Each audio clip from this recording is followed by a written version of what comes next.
I have an interesting take. What? Jonathan Majors is what John David wanted to be.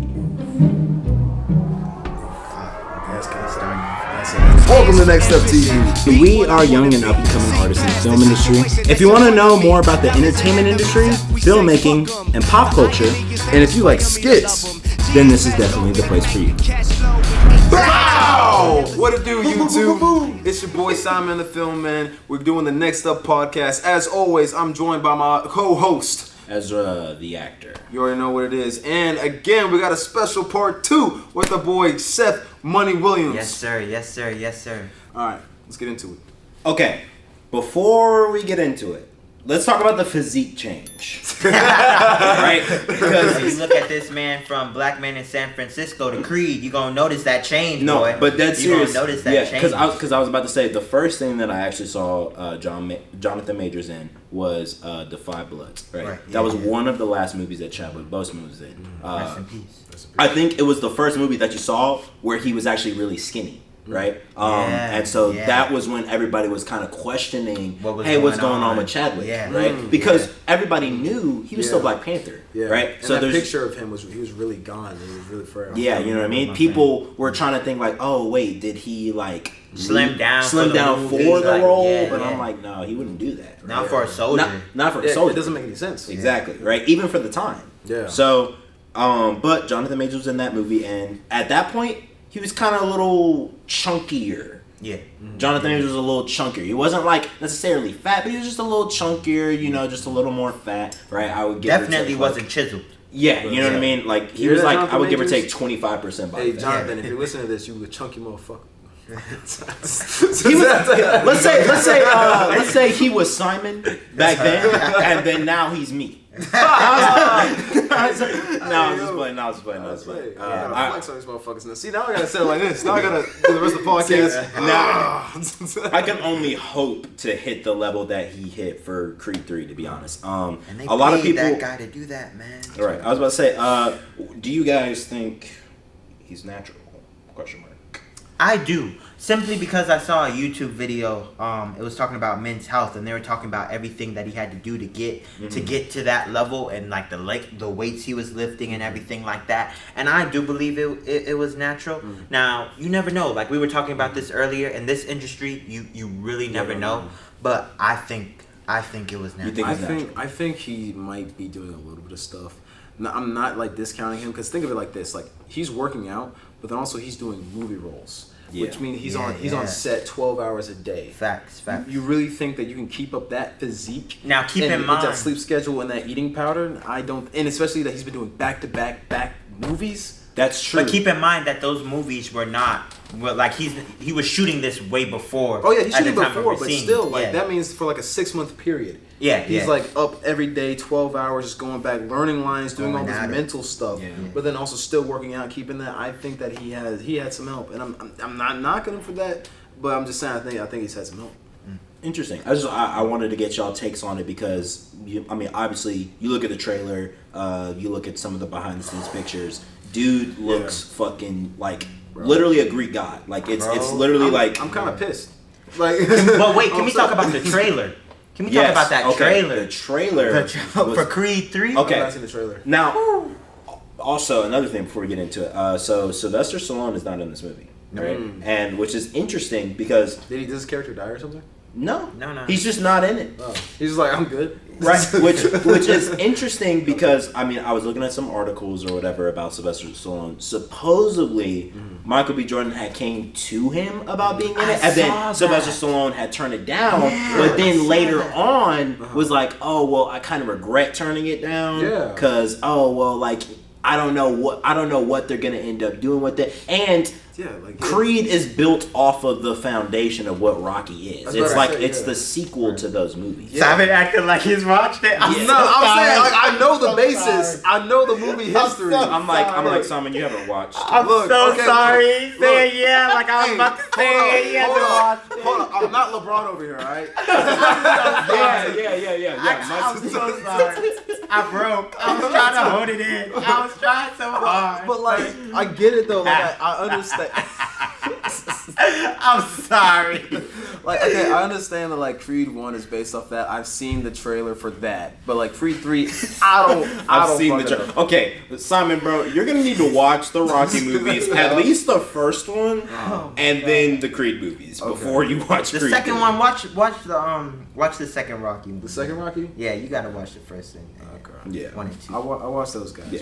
Watch the first two Rocky movies, and then obviously the first two Creed movies. And then see now I don't know what to say for the segment. I'm just gonna be. I'm just we can cut that out. Well, okay.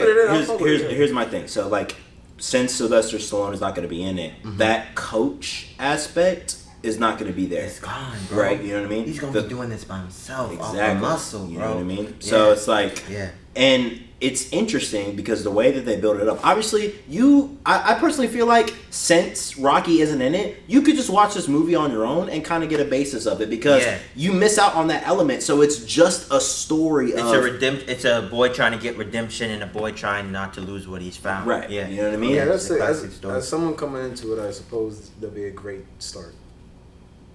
I still think you should watch Rocky. As a director, you should watch Rocky. Yeah. That's like playing like the new God of War Ragnarok game, but then never playing any of the other fucking God of Wars. I mean, to be fair, I did play 2018 without. 2018 is fine. I feel like you could start 2018 and play God of War. Still to get the background. But if you wanted the background, you gotta if you want the real experience, bro. Yeah, you know what I mean. Like how that junk builds up and all the background of his father and everything like that. Yeah, for sure. But I feel like I'm missing out. Fuck. You are. Especially as like some like African Americans trying to break into the industry. You gotta watch Creed, bro. Yeah. And especially that Michael B. Jordan is gonna be directing this movie. He's gonna acting in it. I did hear something about that. I do want to talk about that. Come on, man. What the fuck? How this nigga directing shit? Come on. Okay, I guess it's just one of those like maybe he just loves the character so much that he's just like, okay, I have to continue this. I saw another opportunity with this. Now, have you seen the trailer? Have you seen Creed 3 the trailer? Okay, here's the thing. All right, that's fine. I'm gonna give you a little bit of the basis, right? So Johnathan Majors, his character is a character that used to be best friends with Michael B. Jordan when they were really young. Yep. Right, but I guess. They must have been like around 18, right? Yeah. He went down the wrong path. He went to jail. So he was in jail. So he's like Mike Tyson. Well, no. But think about it like this, right? So, because in the first Creed, that's where they set up like Michael B. Jordan's path to becoming a boxer. Because he didn't know that his dad was Apollo Creed up until like his 20s, right? And so Apollo Creed was this huge, big time boxer, and they show you that in the Rocky movies. This sounds really relatable, not knowing your father into your 20s. I'm just saying, like, it sounds like something I can get behind. I kind of like this now. So as I was saying, Johnathan Majors' character has been in jail all throughout the time. Michael B. Jordan has been on the path to success. Seeing a man live your life. He says that in the trailer, and that hits, bro. Yeah, he's been seeing a man live his life because he was a better fight. Like from the get-go, he was a better fighter than Michael B. Jordan, right? And so they show you, obviously, like with his physique and his like kind of tough guy attitude. Man's been in jail, this bro. nigga's been in jail. He's like a prison body, right? About you that know what I mean? Yeah. Which. We can only imagine what was going on in there. Mr. Boy came here looking for booty. I ain't here looking for no little boys. I ain't got no milk, no cookies. I came here looking for man. Nah, we could do this the easy way, or we could do this the hard way. The choice is yours. Anyway, so that's kind of like the premise, right? Character too well.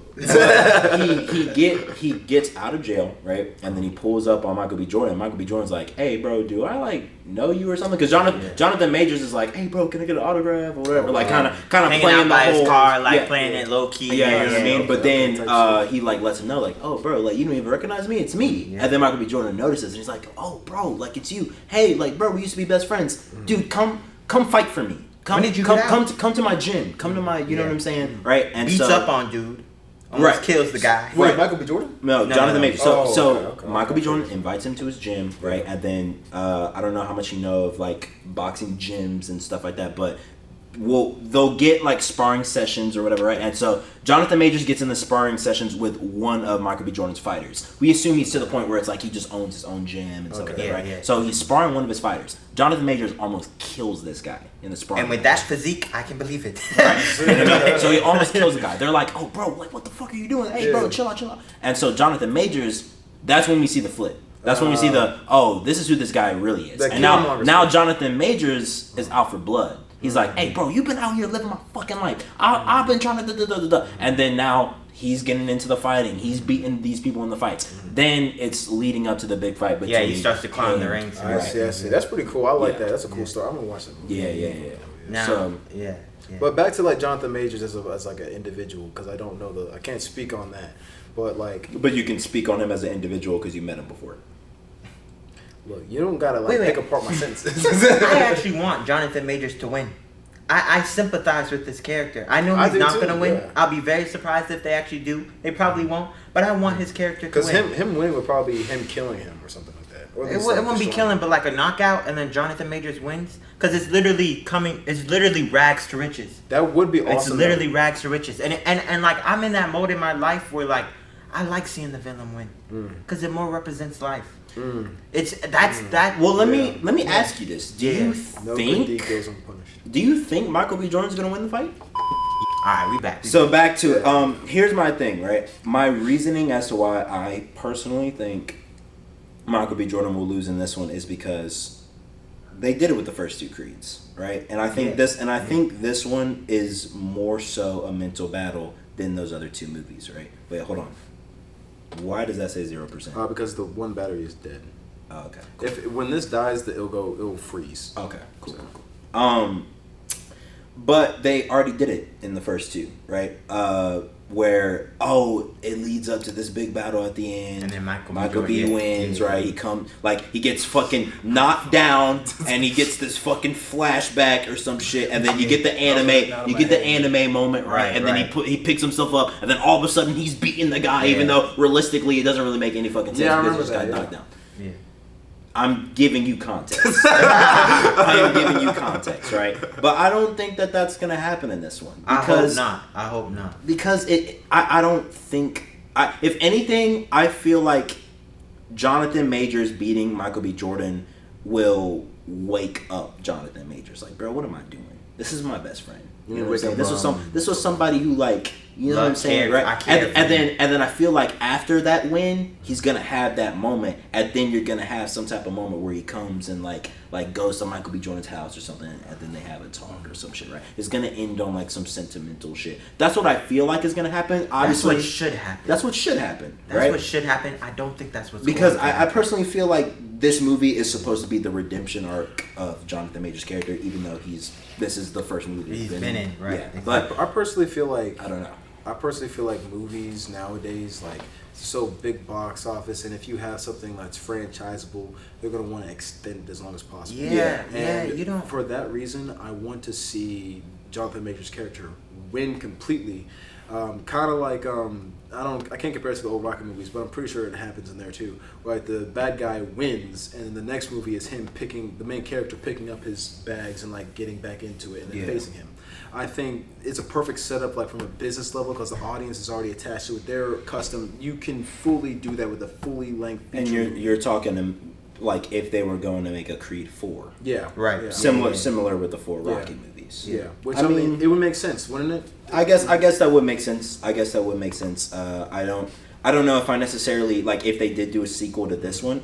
I don't know if I necessarily see Johnathan Majors being the big bad in the fourth one. Right, that's what I was thinking. He might not. I mean, depending upon the way they do it, either Johnathan Majors could be a big bad, or he is just a bad guy. Like he is something on his mind, on Michael B. Jordan's mind, that like the one that got away, the one that he could have won. Or Michael B. Jordan takes on a coaching role for the fourth one. Maybe. But then he won't reclaim his title. That's true. Yeah. And maybe that's how it starts out. He's and then he gets coaxed back into. Maybe. And then he coaches somebody into beating. Yeah. And then what if that person that he's coaching dies and gets killed, and then it's like, oh shit, now I feel responsible. Right. Which that would be interesting because that's how Apollo Creed died. Right. Like he had died in the boxing match with Drago, and then Rocky had beat Drago, and then in Creed 2. Creed had beat Drago's son. Yeah, I know that just spoiled everything. I know that's like a long story for you, but like it's gonna hit for you once you watch it. You'll understand. But speaking of hidden, I do want to talk about the absolute smash that Johnathan Majors has been making in the entertainment industry. This guy has been one.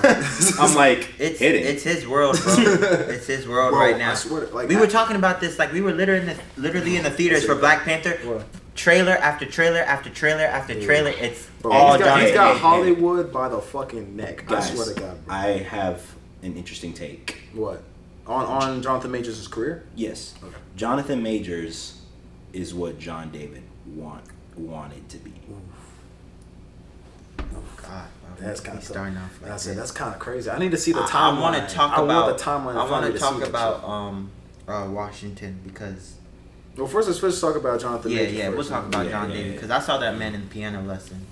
On Broadway. So, but that's an interesting thing though, like that he wanted to be, because I can kind of see that, because like John David, if you think about it, he did Ballers, which in Ballers he was phenomenal. He was good in Ballers. I liked him in Ballers. He should play more of that character, kind of like I compare it to like Joe Pesci, De Niro, kind of high energy. But he wants to be that main. He wants to be that main guy, but he's not built like that. He's just like, in respect. He was good in Tenet. He was good in Tenet. I didn't like movie Tenet itself, but like to the end of time, he was like his acting piece, like in that movie, it fit. But I didn't like the overall movie.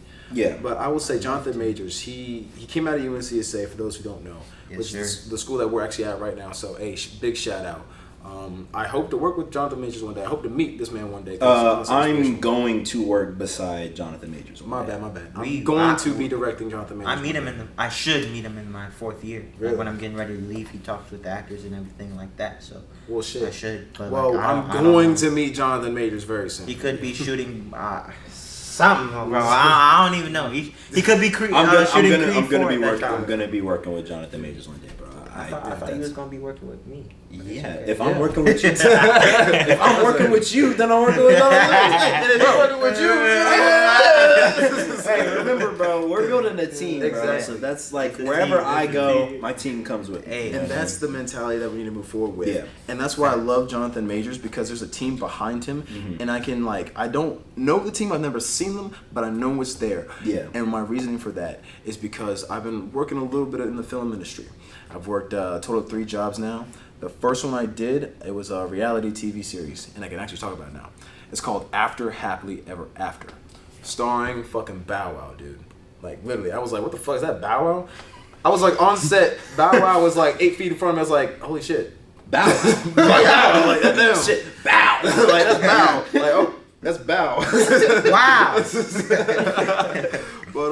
But yeah, man, like, and on that set, there was a lot of black people. And this one guy, I will not forget his name is Joe.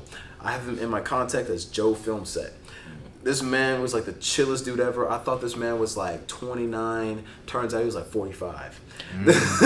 Nigga was cold as shit, dressed icy as fuck, and just him and his crew, they moved as a unit. It's a team, bro. It's a team. It's a team. And they go from like film set to film set, job to job as that team, introducing themselves, expanding and growing. When I left that film set, they told me that they were on a plane to their next job, and they told me to guess. And I was like, okay, I'll guess. So let me guess. Fucking Paris. And they're like, you got it. They're going. They fucking did a job in Paris, France. You literally guessed the shit right. You were like, nigga, Paris. Niggas in Paris. That's the only reason why he said that. Like, niggas in Paris, it only makes sense. So they're doing, it's a fucking cooking show, whatever, and they're doing that shit, and they're moving as a team, bro. And I've been seeing it, and they were telling me, like, this is a rarity. Wow. You do not see that in the industry. Facts. And the egos in this industry, and like, I've seen it. I've just seen certain people, and it's like it's not an ensemble. It's not a team. It's just a bunch of egos trying to make it, not even doing it for the sake of the artistry, just trying to make it, just trying to be known, just trying to be famous. And that's the thing. That's the thing that I've been facing myself. I'm like, why am I doing this? And it's interesting because it's like one part because it's like it's all I've ever known. Because like I grew up watching films, I love films, I wanted to make films, and then two, it's like I'm kind of good at it, and I was like I want to get better at it, I want to keep doing that. But then recently, like I would hit like a gas. So I was like, fuck, like I'm gassed out. Like I've been writing shit for myself. It's just been an emotional reflection. But I don't want to go through my life just like being sad and just using film as therapy. Like, no, I don't want to do that. And then it kind of hit me. I was like, what's the most important thing in life? It's family. And so my kind of outlook on life now, or at least with film. Bro, don't look at me. Don't look at me. No. Okay, bro. It was because as soon money's one of them. No. It was because in my head when he said it, I was thinking of fucking Fast and the Furious, and I'm like, that's why I made that face. I was like. I was quoting Vin Diesel right there. I was like, hey, you know what the most important thing in life is? It's family. No. Ezra was thinking a wife will be good too. I am the type of dude to like in a serious conversation just throw out a fucking quote like that. So I get what he said there. But no, like family is the most important thing. And I want to tell stories of my family and about them and put them in a film because their perspectives on life in America, in this system, they need to be shown. And I think they're very interesting. I think that people can relate to them, and I think they're really important. And contrary to popular belief, my current like mode and what I'm thinking is, right now I'm kind of moving for like critiquing masculinity with a lot of my films. Like the one I'm working on right now is dealing with that, but. It's so funny because I have a family of like women. Like I was raised by women, so like all of like these movies deal with them and their stories, and I feel like personally, I want to write it, and I have this fear that I write the script, I'm ready to do it, I'm getting it produced, and then I'm gonna get backlash for trying to direct a story about women considering you're a man. Yeah. Which in my mind I feel like that's wrong because I'm their son, like I'm literally of that family, so it's like I'm the best person to tell that story. Yeah, and like going back to Johnathan Majors, like I did a podcast. I watched a podcast that was sponsored by UNCSA actually. Really? His backstage podcast. Yo, what if UNCSA? You would love it. You would love backstage podcast with Johnathan Majors. You would love it. I'm gonna look that up. And like talking to him, like hearing him talk. He loves the art, bro. And I feel like in order for you to be successful, that's what must come first. Your love for the artistry, bro. His love for the artistry. And he was talking about like even when he was a little kid, he actually worked on a farm when he was small. And he said that like just doing everything as part of a process, doing 100% of one thing at a time, putting your clothes out, feeding the chickens, watering each blade of grass, you feel me? And then from that, the crops start to come up, and it's just from doing one thing at a time and trusting the process, but taking it slow and loving what you do. And like hearing like him speak about acting, like you could tell how passionate he was about it, and it I would love to listen to that. I'll send it to you after. Yeah, for and sure. We could maybe even like drop it in the chat. I'm not sure. Oh yeah, I'll put the link in the description. We'll do timestamps for everything, so I'll have it in there. But like hearing that. Shout out Backstage, by the way. Yeah, I didn't know that we had that. UNCSA even had a podcast. Well, like no, they sponsored the podcast. Oh, okay. They sponsored the podcast with Johnathan Majors in it. That's awesome. Yeah, and just hearing him speak, and like this is a side note, but he was talking about when you're on set as an actor, and he says that all the homework that you do, it's basically like you're climbing a ladder. So the more homework you do, the higher the ladder is. And the space that you want to reach as an actor is when you're in free fall. So that's when they call action, you step off the ladder. And the more time that you're in free fall is the more homework that you did. And you're passing the homework as you go down the ladder. When I heard that blew my mind. And it makes so much sense. Yeah. Like, that just blew my mind. You just... Bro, like listening to that man speak about the craft and how meticulous he is in the work. Dude, I can literally like imagine his face, dude, because he always has that like sentimental face when he talks. He's like, Yeah. Bro, I've only seen him in the I've only seen him in the Heart and They Fall, and every scene, I just be staring at this nigga's nose. Yeah. I'm like, what the that shit is this? But like hearing them speak about that, and you can see it in the work that he's putting on. Like the man does the work, and he was also talking like he says that like the way that he memorizes lines is that when he finished memorizing a line, he literally puts it in his pocket, and he says, "Okay, that line is in my pocket, and I can pull that out whenever because I know it." And like he goes by his life like that. He just does the process 100% of one thing at a time, bro. And it's obviously working for him, bro.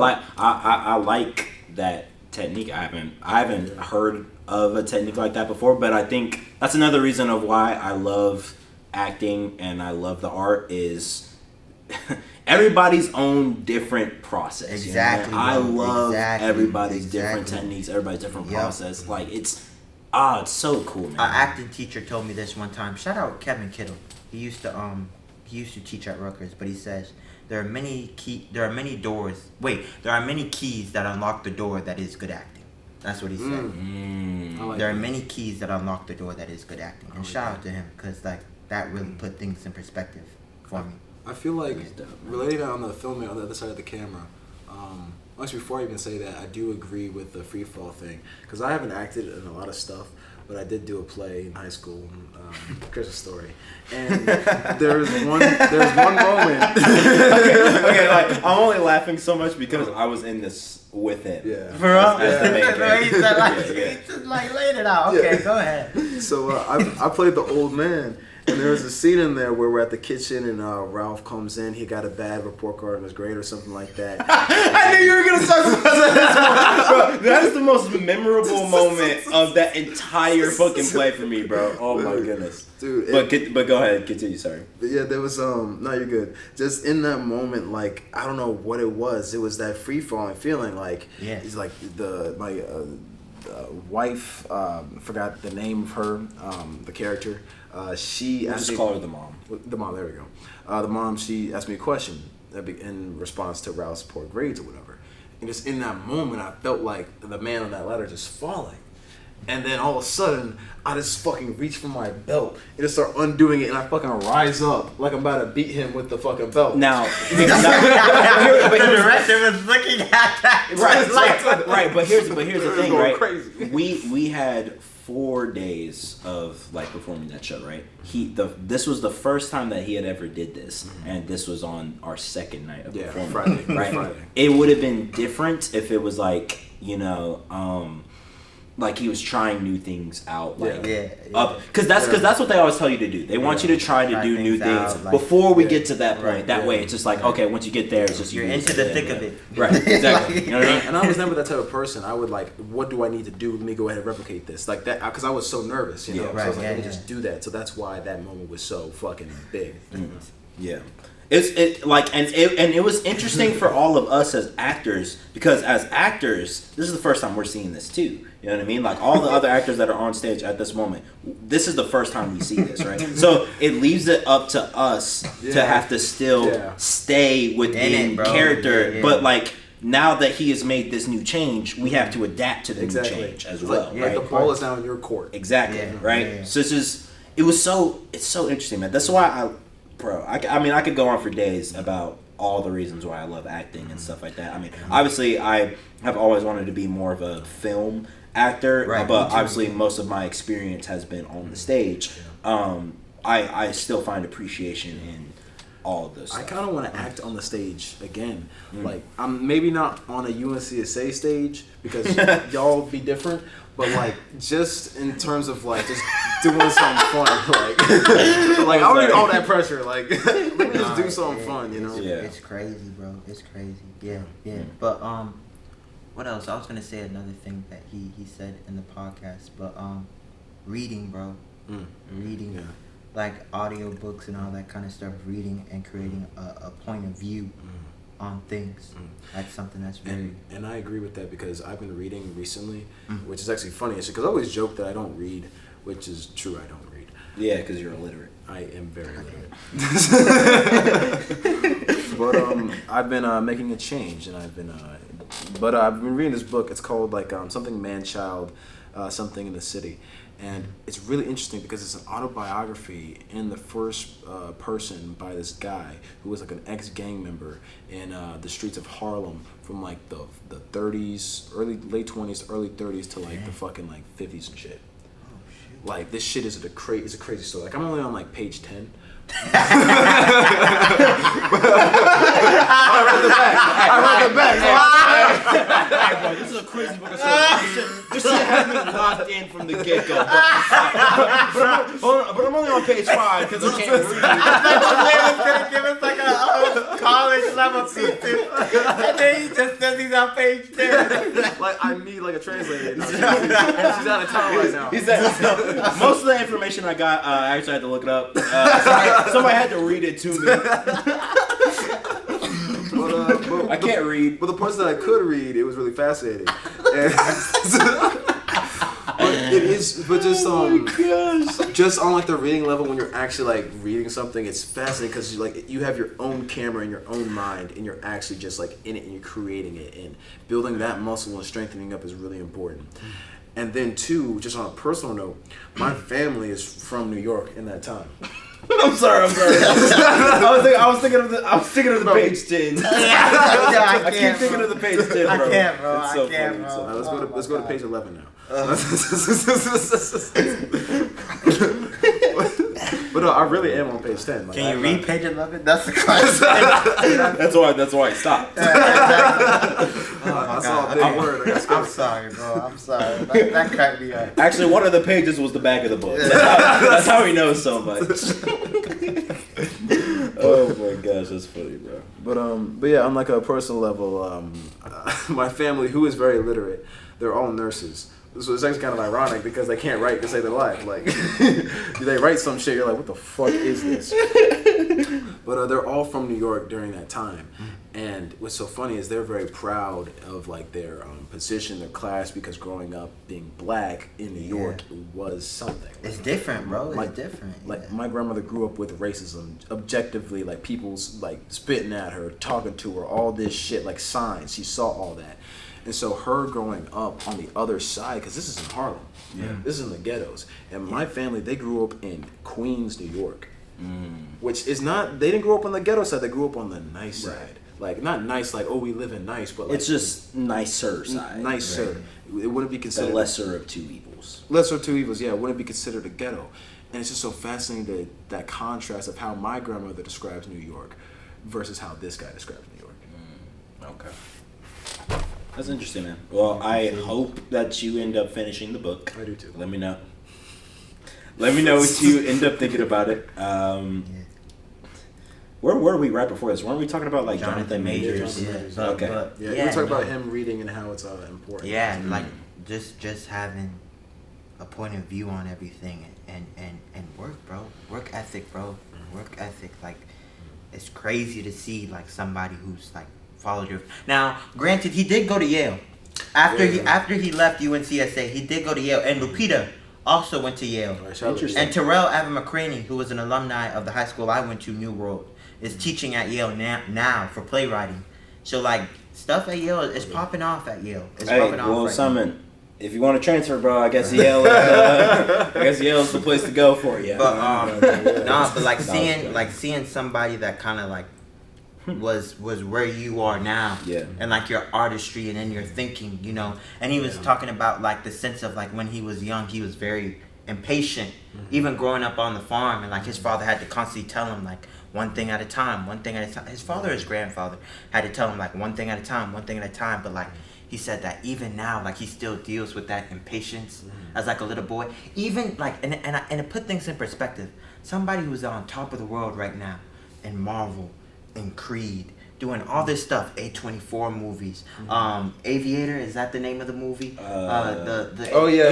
Aviator, doing that one where he's like the model, I forget the name of the movie. Even somebody who's having all this work done is still impatient. It puts things in perspective. Like it's a process, bro. I was about to say, because that's something that I've been struggling with as of the past year specifically with me, because ever since I graduated high school, I I guess more so really since the pandemic, because the pandemic really put my passion on hold, right? Because nobody wasn't really doing anything at the time, and when we were the only ones, right? We had to do it, because nobody else was going to do it, right? Because there was a lot of shit going on, so we had to do it. And we had to force it because of COVID and everything like that. We had to fight to do it. Yeah. And it was so funny too, because like parents, I don't know where you're gonna go with that, but I would say this real quick. You can go ahead, yeah. Parents too, because like they are the biggest givers, but also takers. Yeah. Because it's like they want to give you the world, but it's like they're giving you the world that they know. And when you find a crack that's your own thing, they start getting hesitant. They're like, "Hey, I don't know about that. That's not what I was thinking." But that thing that you wind up going through is the option for you. It's the route. You were supposed to become a lawyer. A doctor. No, my mom talks about it all the time. I'm talking about like specifically with us filming. One Arcadia Heights, and then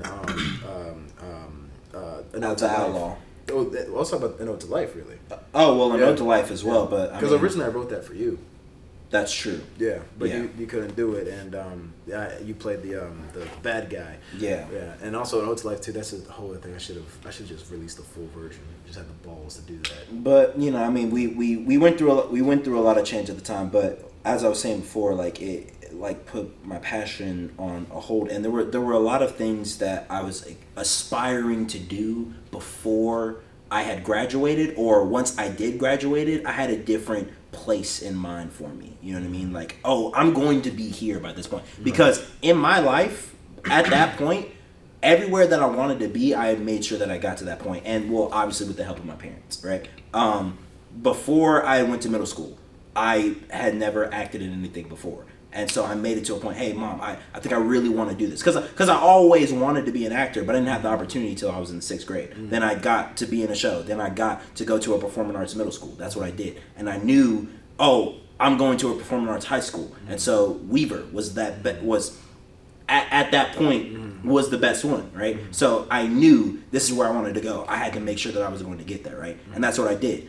In my head, I thought that I was going to the UNCSA senior high school thing, right? And then I was going to go to UNCSA for school. Mm-hmm. And so much had changed in that like pandemic time that had affected me. Mm-hmm. Everything had kind of been like put on the back burner, and I had like kind of changed my lifestyle. So I was impatient, and I really wanted to like do this next stuff. And after I graduated, that impatientness went up to a whole nother level, because once I got to college, and I'm not doing any of the things that is help building me up creatively or any of that stuff, or I'm not getting to a place where I see me breaking through the film industry or whatever. The clocks are sticking. Exactly. You know what I mean? And then it gets to that point where I'm thinking in my head where it's like, bro, can I do this? Mm-hmm. Do I still want, like, have I been diminishing in my passion? Am I getting worse? Mm-hmm. You know, like those ideas, like, I haven't acted in this amount of time. Am I still hungry? Am I still hungry? You know what I mean? It's like, and it was so much of that, and I kind of gained it back once we had did our Netflix job. Obviously, right? Yeah. There was a lot of passion that you were really happy on the trip. I was very happy during that trip because I so much. A is for ambition, be what I wanna be. See past the situation that's in front of me. Doubt is an enemy. Zep, we say fuck them. The irony is they inspire me to love them. G is past go with ignite the cash flow with